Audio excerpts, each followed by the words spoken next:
Republican senator from Montana, Tim Sheehy. He sits on the Armed Services Committee. Senator, good to have you back today. I know there's been a lot of tussling and tugging over this bill, and that's as it should be, I guess, in the Senate side. Here's Senator, your colleague, Senator Ron Johnson, talking about why he decided to change his vote from no to yes. Watch. My biggest problem is that we really weren't returning spending to a reasonable pre-pandemic level. But through multiple meetings with President and his economic advisors, I'm convinced that they are committed to returning to a reasonable pre-pandemic level spending, and I'll be highly involved in a process to achieve and maintain it. Okay, let's take a look at a chart that shows federal government spending over the last decade. And it shows that it popped, obviously, during COVID, which is what Senator Johnson was referring to there. And then it, continues to move higher off of those 2023 levels. Do you hear what he's saying about cutting spending after it was so exorbitant in running up the deficit during COVID? It's a math equation, Martha, and there's absolutely no question that in the last 4.5 years, we've seen an explosion in federal spending that's put us on a fundamentally unsustainable fiscal path. And that's really across government. It includes headcount of government, the simple size of government. We saw the illumination, a lot of that during the Doge days, when front page news every day, we'd see that. It also came from more subtle, just ballooning in many of our social entitlement programs, which the core of those are key, and we've committed to protecting those: Social Security, Medicare, Medicaid, our veterans' benefits. But during COVID, what we saw was an explosion in those programs, broadening of eligibility to folks who they were never meant to serve.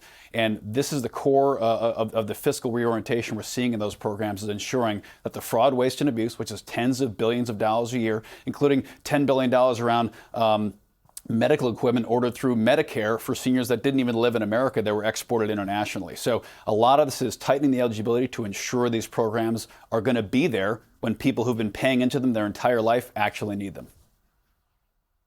So what do you say to people who voted for conservatives in the last election, who were promised that they are going to see, if we get the House, the White House, and the Senate, they would say, then you are going to see some massive spending cuts here. And this is the pushback. You see it from the House Freedom Caucus, $651 billion to the deficit they say is added in this.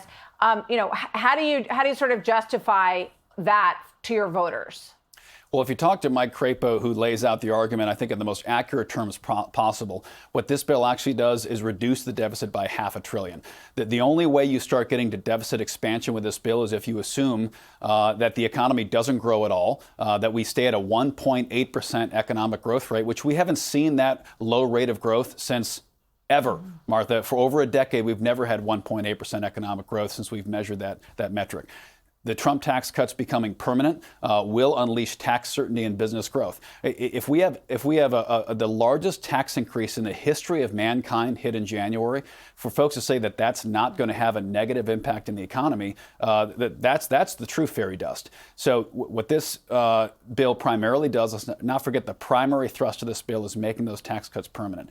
Beyond this, we're seeing the largest federal government spending cut in history through the rubric of this bill. Now, as Senator Johnson said, he isn't happy with it being only in this bill, and that's why he's been assured, as have others, that there'll be a number of other efforts following this, starting in the White House, but of course supported by legislation, to start getting us back to a sustainable fiscal path. Because as everyone knows, if we don't address the core spending issue, in about 10 years, we're at a point of no return where all these programs, from defense to border to entitlement, start collapsing on themselves.